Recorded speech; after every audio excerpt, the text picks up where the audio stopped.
Hey everybody, this is your favorite Chicano in politics, Christopher Sanchez, and I want to welcome back all our audio listeners who tune into our monthly podcast in its audio version. Thank you for joining us in our video version. Today, joining me, I have several friends and guests: Yesenia Jimenez, Hola, hola. Eddie Carmona, Yo, what's up? and your Latina advocate, Carol Gonzalez. Hi, y'all. So before we get started, let's go ahead and have Yesenia and Eddie introduce themselves. So Yesenia, tell us a little bit more about the work that you do. Yeah, absolutely. Again, Yesenia Jimenez. I use she, her, AF pronouns. I got to make sure that we're being accurate there. I'm a senior policy associate with End Child Poverty in California. We're a grassroots organization that really tries to, with a focus of abolishing poverty across the state, especially as it impacts our children. A little personal connection to me and why I'm in this work. I grew up in poverty. I grew up in South Central Boyle Heights, Ramona Gardens. And growing up and seeing the amounts of injustice that were impacting our communities of color, especially Black and Brown communities, is really why I'm in this work. There is a future that we can achieve, that we can aspire and dream of and reach. And that's why I'm in this work. Yeah, and Yesenia's been at it for a cool minute. I remember when she was an intern. That's when she That's really got right. into this work, when she was interning for then the Western Center on Poverty. And that's why I call him Tío Chris. Wow. Just to be Not Primo Not Chris. primo. That's Not messed Primo up. Chris. We were there at different times. You're almost 40, bro. More like 18 with the bullet. Anyways, Eddie, tell us about yourself and what do you do? Yeah, so Eddie Carmona, Director of Organizing for Pico, California. Pico, California being the largest grassroots, multi-faith, multi-race organizing network in the state of Califas. So one of the things that we really focus on is really we kind of run the gamut on issues, but we do grassroots organizing, empowering local community to basically fight for their own liberation on all the different issues: immigration, access to healthcare, restorative justice, affordable housing. We kind of run the whole gamut. So, and part of me being the son of an immigrant farm worker, that's part of why I got into the work. And yeah, I've been all the way from DC. I lived in DC and worked there for 3 years, to organizing in the ground all over the state of California, to now being in Sacramento. And, the beautiful thing, kind of the first topic we're going to touch on for Eddie is that, for all of us, the topic is, we want to absolutely acknowledge what's happening in California related to the significant, horrific images we're seeing on immigration enforcement, and that's terrorizing our communities. Eddie was actually in Los Angeles on June 6th on the ground at the garment factory when ICE was doing its first big version of a raid, I would say, because on June 6th, there were other places that were also being targeted and that there was enforcement. But I think the ambient factory was one that folks all just kind of really responded to the Los Angeles Rapid Response Network. Eddie, would love to hear some of the thoughts that kind of went in your mind as you were there on the ground and other things that you experienced that day. Yeah, it was crazy because I was actually I was in a meeting. I was down in LA for work. I was actually meeting with a couple of our organizers with LA Voice. And as I was down there, we were literally in the meeting, like just west of downtown. Our phone started going off, and it was like, oh, like Rapid Response Network started responding. There's ICE activity in the garment district, in the fashion district.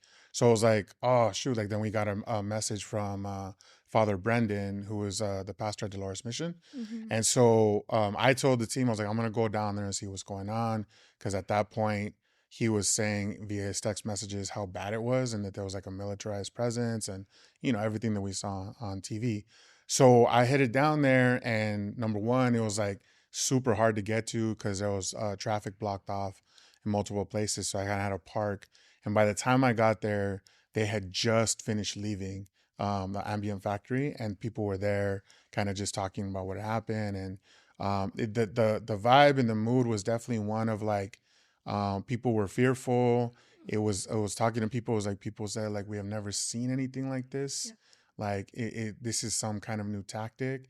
And then obviously like right after that, we saw everything that happened. And the funny thing is, like, after, well, not funny, but it was kind of terrifying. Actually, there was a press conference that was going to be held there at the courts already for what they were doing at the courthouses. Mm-hmm. And so I showed up early, and there was undercover federal agents all over the place. And that's where it was like just kind of like, oh man, like, and I've my experience with, you know, being in places of conflict and things like that. That's when I was like, knew like this is gonna get really bad. So we just had some conversations with some security team members, other allies and organizers, just kind of had that conversation. So it was it had the feeling of like something different is about to happen.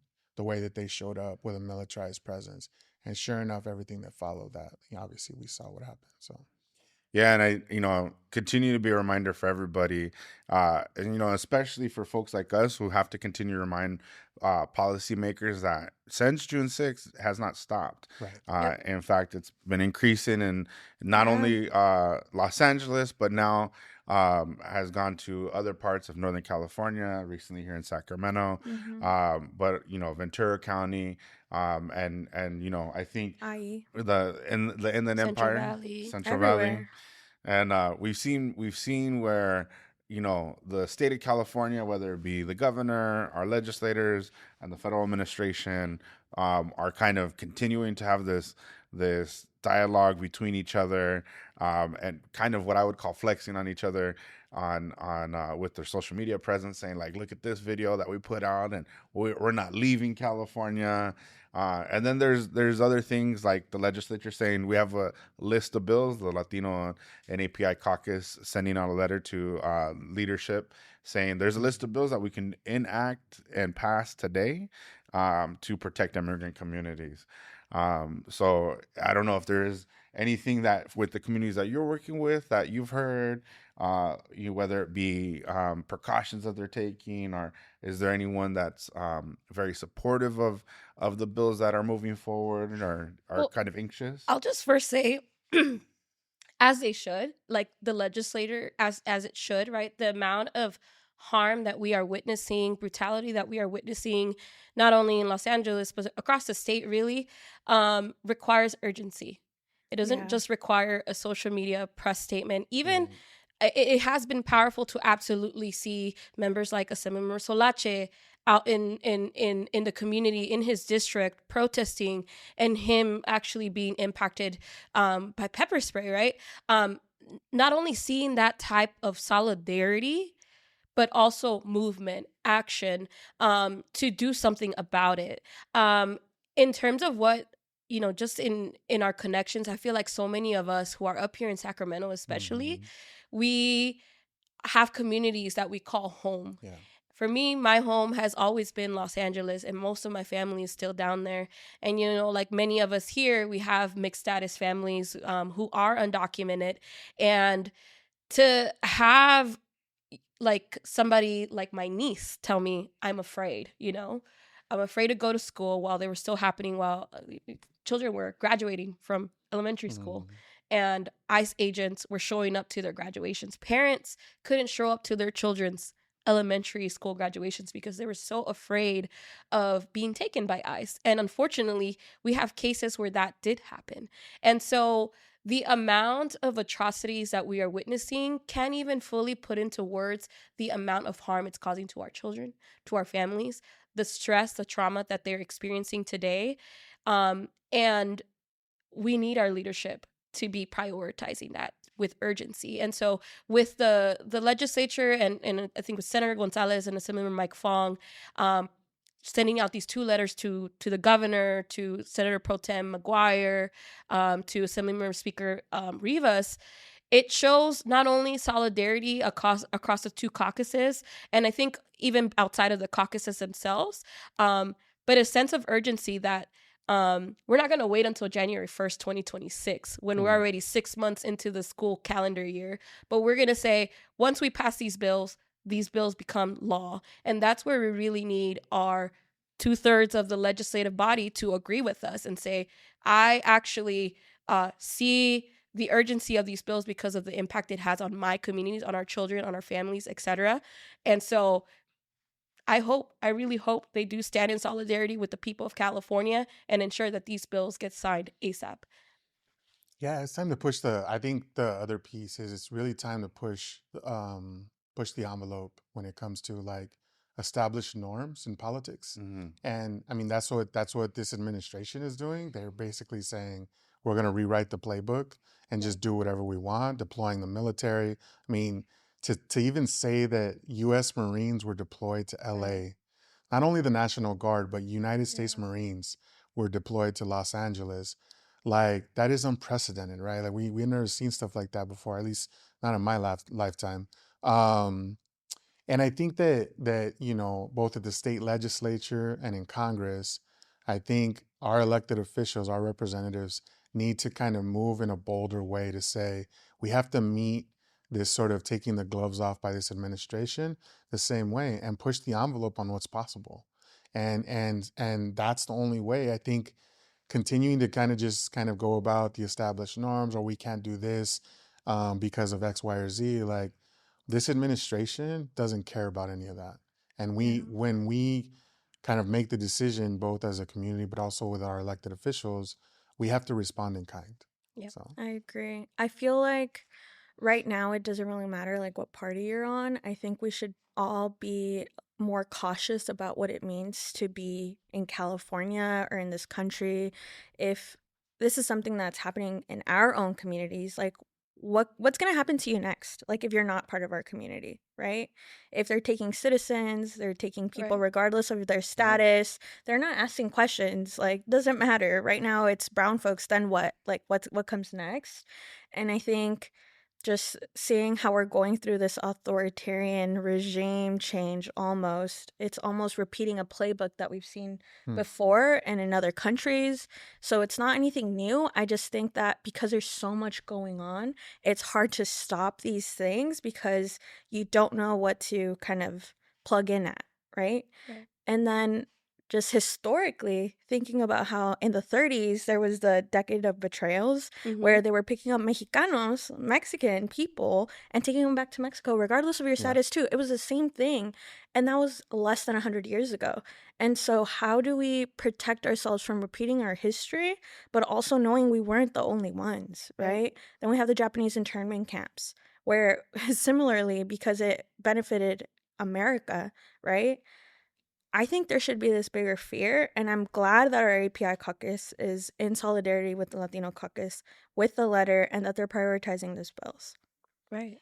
And, since we're getting all historical, I think it's only right, as someone whose grandfather was a zoot suiter, that once I heard that the Marines were going to Los Angeles, like images of my grandfather as a young man first popped in because he did experience the zoot suit riots. The difference between that time and this time is that Marines were actually deployed to Los Angeles.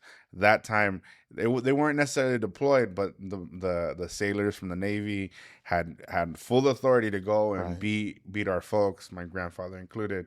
And it wasn't necessarily that images I was thinking about, but I was like, he volunteered to join the army at 17 because it was either that or get arrested.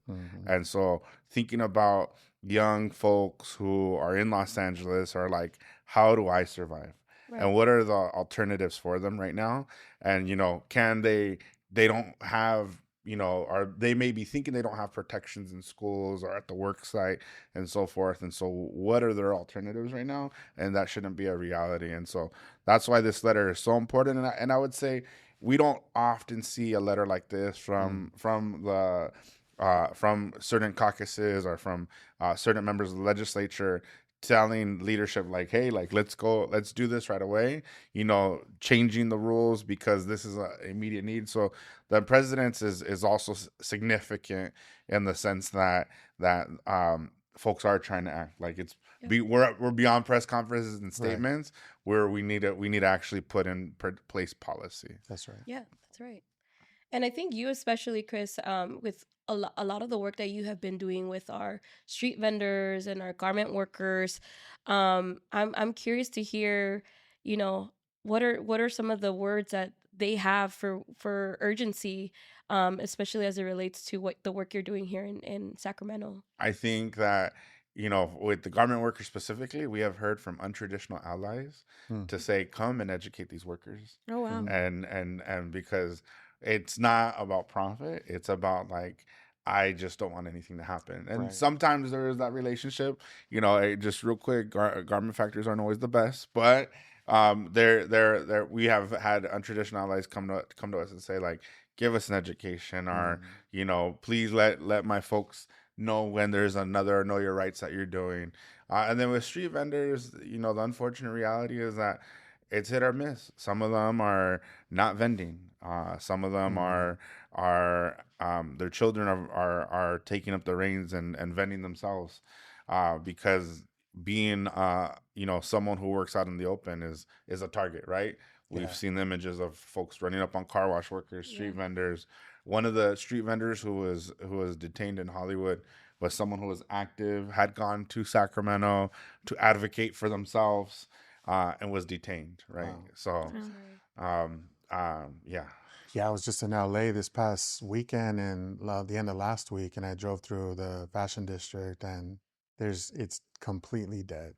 There's like no, I mean, you usually go on like on Saturday, and it's like pretty like busy and pretty bustling. Yeah. And I think just now, like folks are starting to come back out, but Yeah. I've never seen it like Santee Alley and all that place. Like it was Mhm. just like totally not active, and there was just, it just seemed like, you kind of underestimate and don't realize, not just the economic part of it, but how much community happens in that place as well. Like where Yeah. people are eating together, families are enjoying time, shopping together, and you can tell like there's a void right now in Yeah. that area. I was actually out there last Sunday too, and I spoke to the owner of one of the.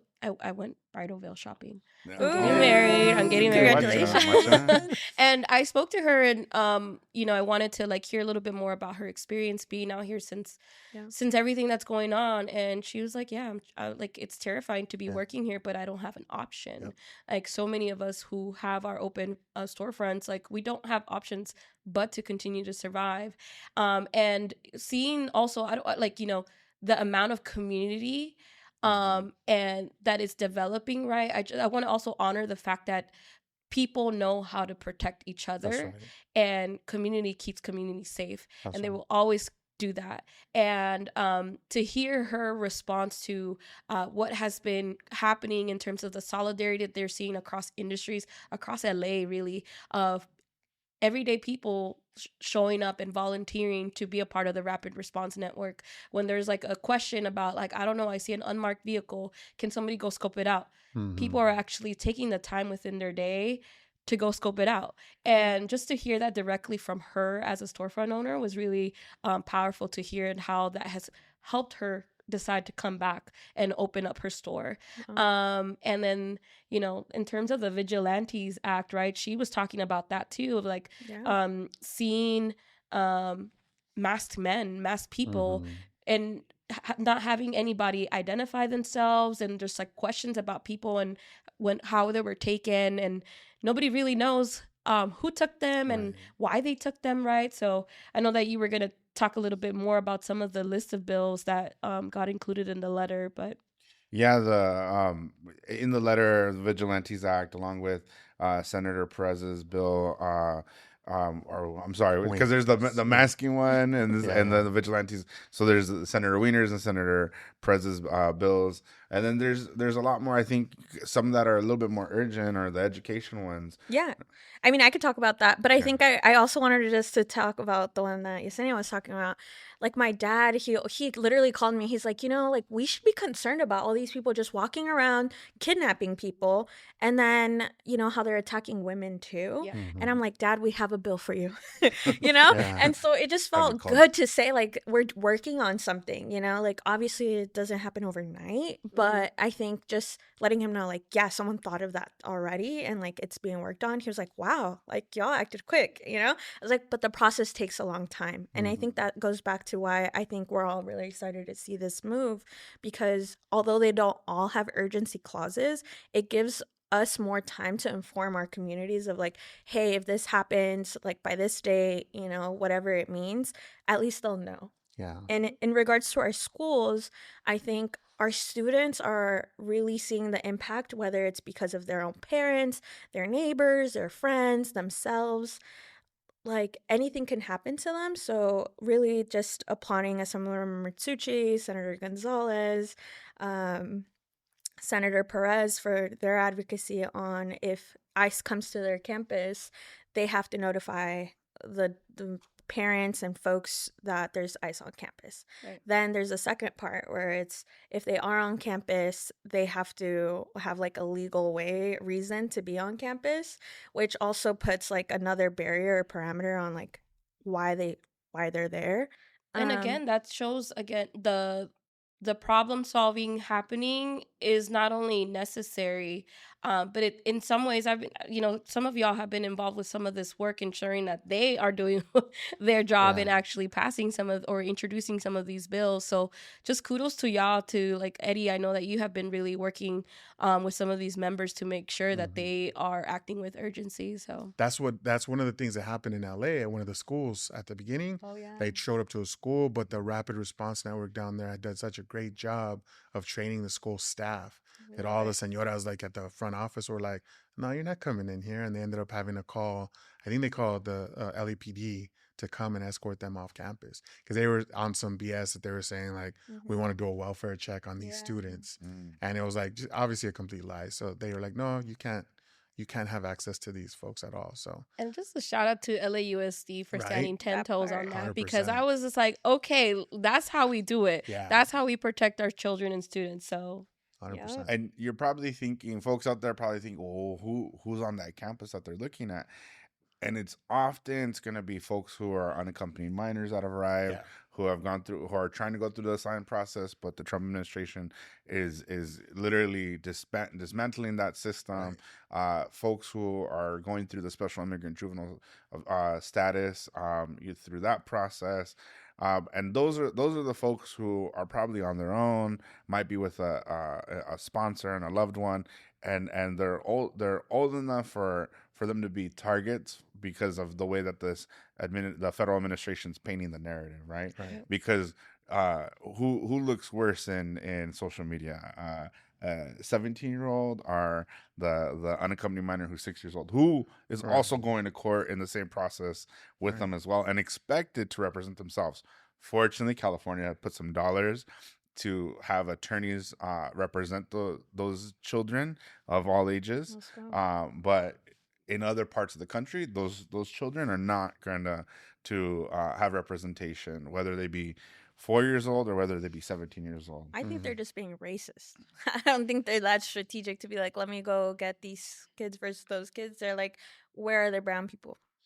True, but I think if there is a narrative that they're painting out there, right? We've seen 2 videos. I mean, MacArthur Park, I think it's more than a video, but that was the intent of MacArthur Park. Right? Yeah, I mean, MacArthur Park, I can't even begin to start with the atrocity that we saw there, and the amount of fear that they try to invoke into our community. But again, community showed up, and they're sick and tired of seeing the amount of militarized operations across our city.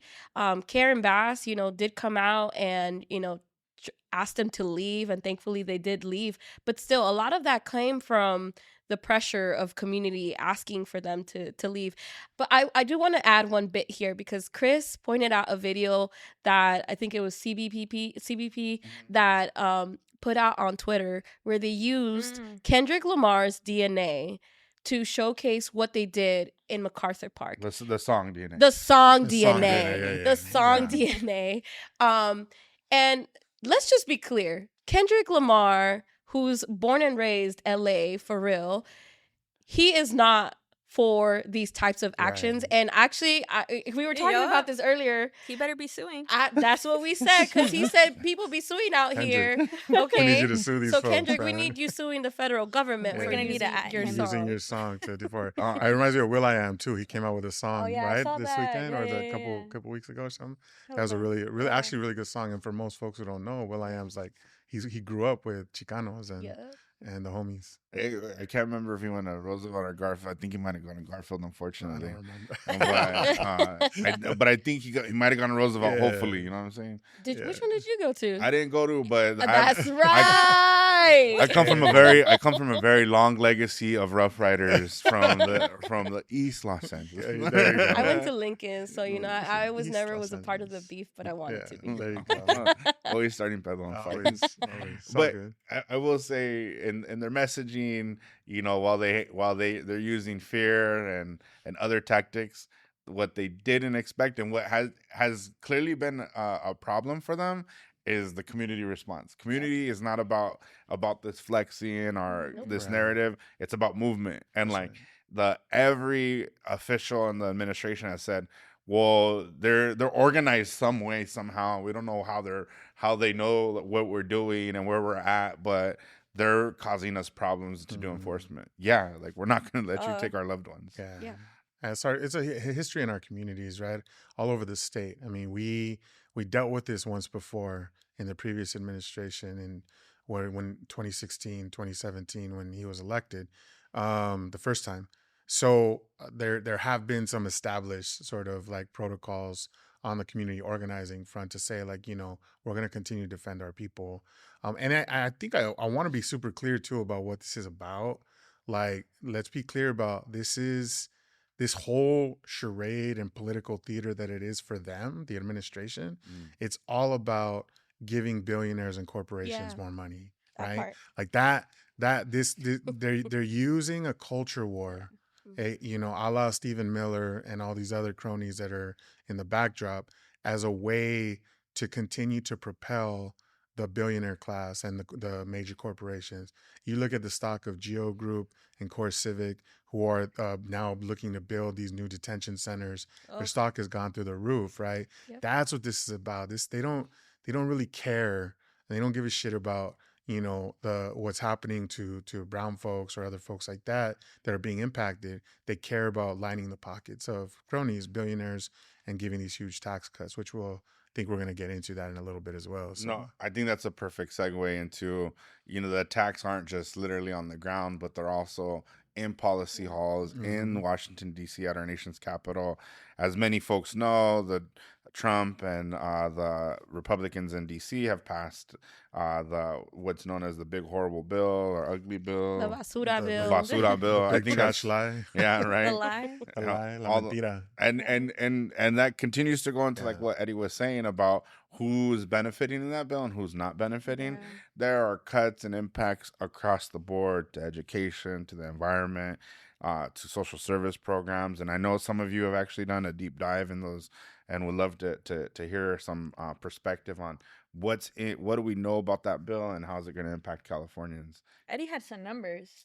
Yeah, I mean, I think just, off the like top of my head, I've been doing these presentations for our organizers in our network. So in California specifically, some of the details, but overall, we're going to see 1 trillion in cuts to Medicaid over the next decade, over the next 10 years, right? And in California, that's going to amount to about $30 billion in cuts. So you can expect around 3.4, 3.5 million Californians are going to lose some form of health care. And what I want to focus on is that those aren't just like, you hear those numbers and it's like, that's a lot of money, but what that equates to is like people dying. Yeah. And people, particularly in rural California, who are dependent on that Medicaid and on those different sort of services that Medi-Cal provides, right? In the state, we call it Medi-Cal. And that literally will result in the death of low-income folks of color across the state of California.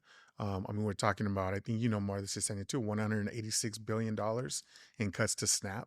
Yep. And I think that is like 5.5 million Californians who will lose some form of food assistance. And when you think about food assistance, you think about kids who get free lunch. You think about summer school programs. Some kids don't have food to eat during the summer months, right? And they actually still get free lunch.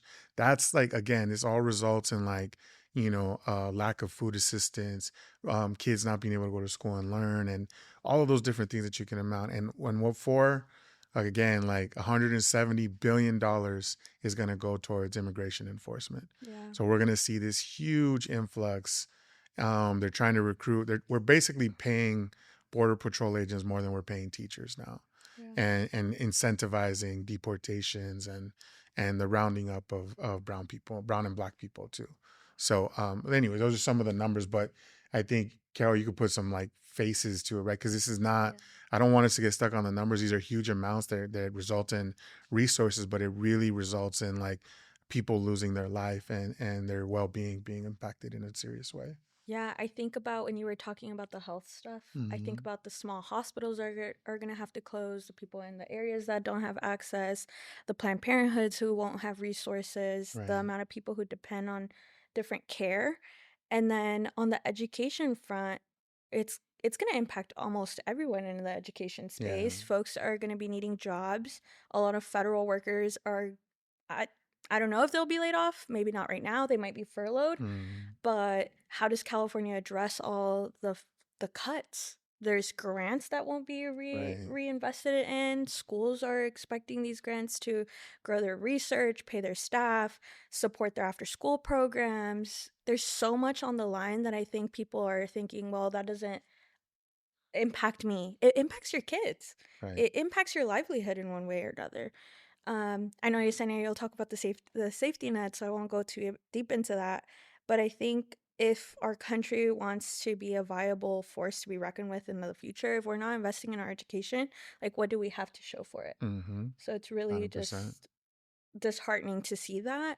On the positive side, I appreciate that California is doing some food bucks, the investment in summer food assistance for our students, which is great to see, especially in times like these. But how I don't know how sustainable that is either, of California having to plug all these holes for what's happening at the federal level, where at some point who's going to be on the priority list for the state when everything is being pulled in all directions. Yeah. So it's just adds another level of fear, and you know, it's just scary because we don't know what's going to be prioritized in the future. Yeah, and I just want to appreciate you starting off with like why Yeah. why they did it, right? Right. To give breaks to ultra wealthy billionaires, people like Jeff Bezos, people like Elon Musk, and just to see the amount of devastation not only already happening, right, but that's going to happen in the coming weeks, months, years, because of these cuts. It's just, again, atrocious that we decided to put all these resources to people who don't even blink an eye, for having $10,000 in their pocket, right? Yeah. When some of our people, that's like, in some cases, that's what they have for a year, which seems insane in a state like California. But that's the type of deep poverty that we are witnessing across our state. And just to put some additional numbers to the numbers guy, 100%. I'm trying to 100%. compete over here, is the amount of families who are going to be impacted, Latino families, immigrant families, I should say, who are directly being attacked by these cuts, right? It's not just everybody or anybody that is being impacted, but to see the direct attack on immigrant communities, on people who were benefiting, like refugees, asylees, VAWA, right? To get on VAWA, you had to be somebody who was abused, victimized in another country and came here. VAWA is the Violence Against Women's Act. Violence Against Women's Act. Yeah. And to see them now be barred from something like CalFresh, SNAP, also known as SNAP at the federal level, it just tells you a lot about their priorities, right? Republicans, right, like to say, you know, we are the party that cares about those who are being abused.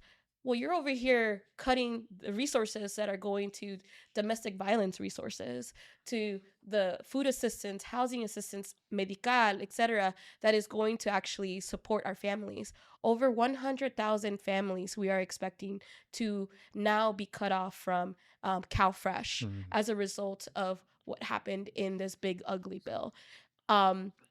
Luckily, we are working on opportunities to, you know, ensure that California has assistance available through the CFAP program for these people who are now being disqualified from the CalFresh program. But like Carol said, like, that means that a lot of the pressure is going to come down to California. And let me be honest, because we've been doing a lot of work on this, on talking about revenues here in the state of California, because I also don't want us to operate in a deficit space here, because we are the fourth largest economy in the world. In the world. And we didn't get here on our own. We didn't get here because of these billionaires. Right. Let's talk about how our communities are the real reasons why we have the amount of not only labor, people power, but also economic power in the world. And so, in light of what's happening at the federal level, I think we want to make it loud and clear that our state leadership, our governor, needs to stand with its people, with his people, with their people, and ensure that we are properly taxing corporations who are in our state, very wealthy people who are not only benefiting from what's happening at the federal level, but even our existing tax code. And so I know that there's going to be a lot of work happening in this space because, to be quite honest, if we're going to keep on operating as if business as usual, it's not going to work, and we're Yeah. going to see a lot of hungry people. We're going to see a lot of people dying in our hospitals or even in our streets. Yeah. And I want to touch on something that Yesenia pointed out too, is that a lot of folks, when they think about this basura of a bill, they think that it's about money only. But it's not just about money. It's about policy too. In this bill, there's policy that has nothing to do with cash, nothing to do with spending. They're not saving anyone's dollars. They're literally blocking people out of programs, right? If you look at some of the things that are being done to higher education, they are increasing taxes on endowments for that support universities.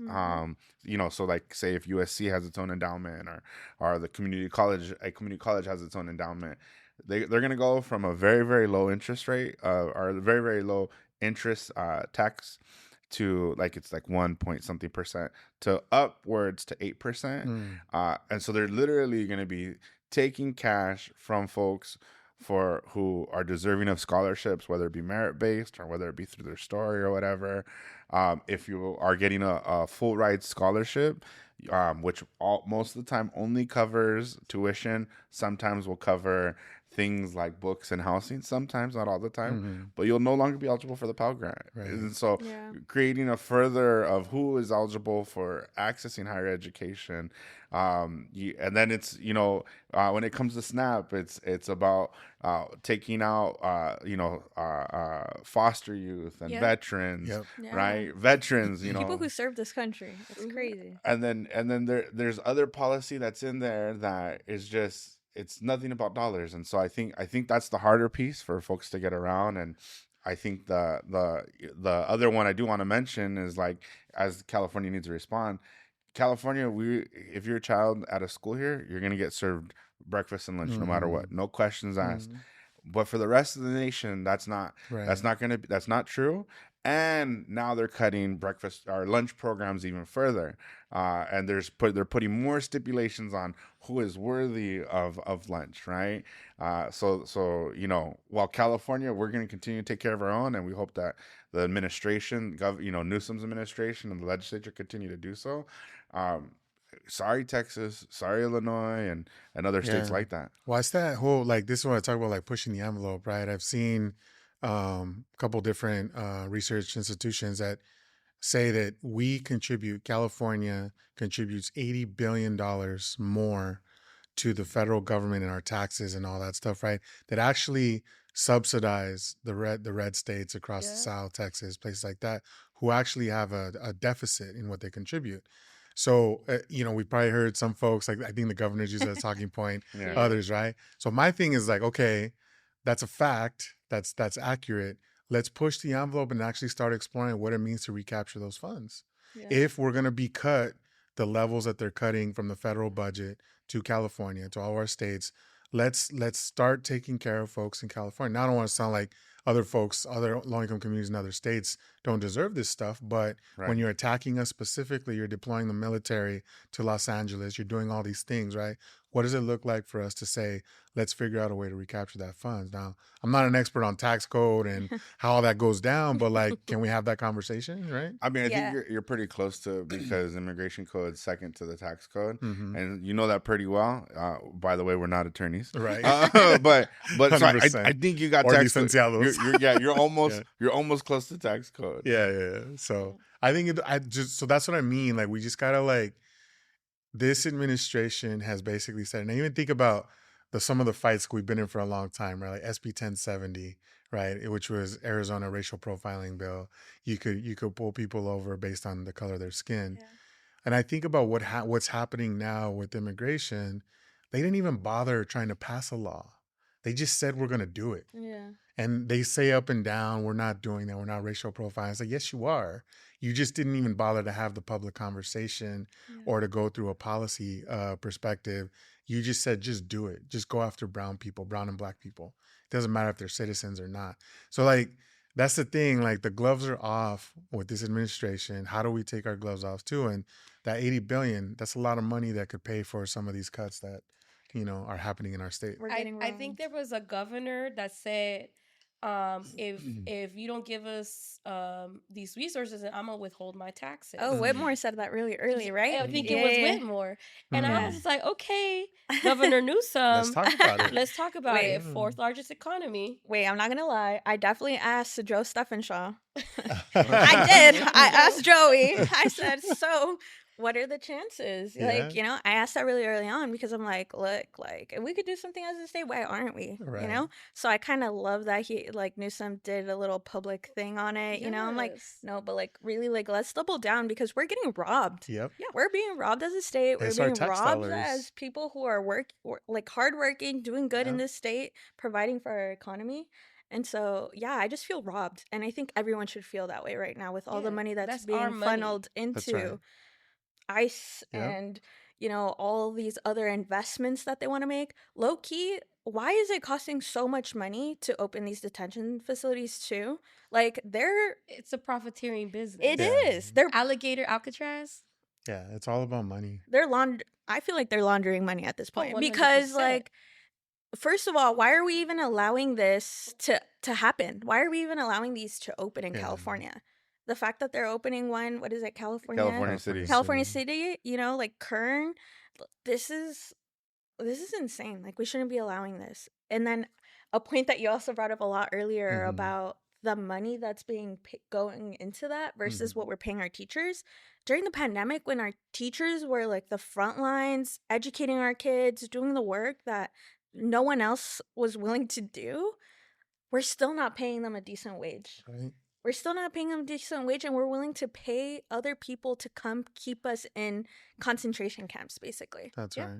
And I don't know this off the top of my head, but I'll tell you this from my buddies who served in the military. I don't even think they're paying the Marines or the Army. Oh, what they're going to be paying. Sleeping on the floor. 100%. Yeah. It's all. That's the thing. Like the whole political theater about it. That's what's really disturbing to me, because you're talking about people's lives being impacted, and then you treating like the National Guard and the Marines are sleeping on the floor of the federal building, right? It's like there's just a level of like, it's disgusting. That's the best way to put it, right? Disgusting how they're operating, just with no humanity, no decency, and the audacity to kind of line the pockets over here of their billionaire buddies in the corporations.